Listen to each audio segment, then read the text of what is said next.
Hey, New Hope family, it's Pastor Matt with your devotional thought for today.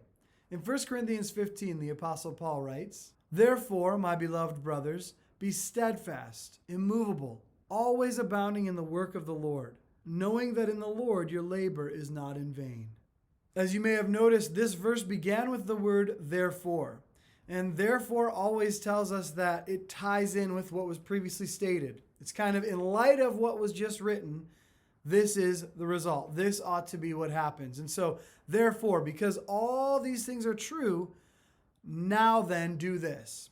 So, what is it that he's addressing? Well, as you might have seen, this is verse 58 in 1 Corinthians 15. And 1 Corinthians 15 is all about the reality of the resurrection.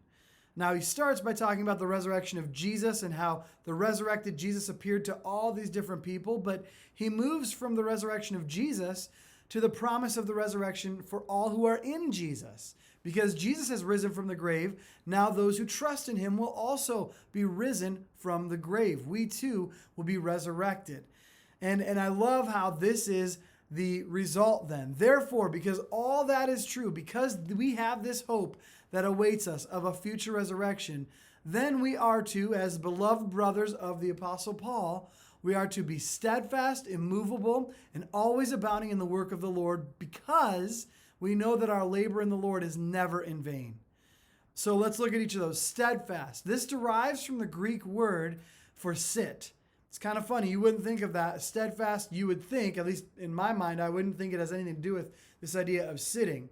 But really, the idea of sitting is similar to the immovable that comes next. You remain in that, being steadfast in your faith, being steadfast because this resurrection awaits you. So that's what he's saying. As beloved brothers, be steadfast.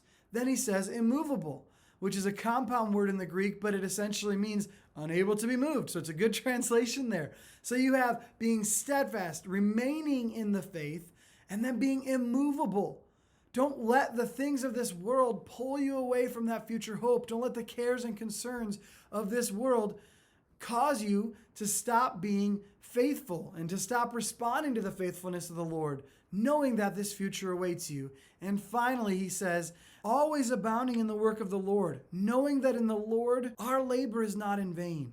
We hold fast to what we believe. We remain. We are immovable. We are steadfast in that, but also abounding in the good works that he's called for us to do, in the work of the Lord, the work of proclaiming his hope, the work of serving one another, of displaying his love and his light to this world. And we do this knowing that there's a hope that awaits us. And as he says, knowing that your labor in the Lord is not in vain.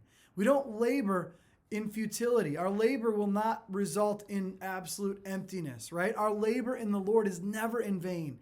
It is so that we can store up for ourselves treasures in heaven where moth and rust cannot destroy and thieves cannot steal. As we labor for the Lord, we do so with eternity in mind, with the future hope of the resurrection that awaits us. So brothers and sisters, may we take this passage to heart. May we be among those who are steadfast, immovable in our faith, continuing on in that, and then always abounding in the work of the Lord, because our labor in the Lord is never in vain.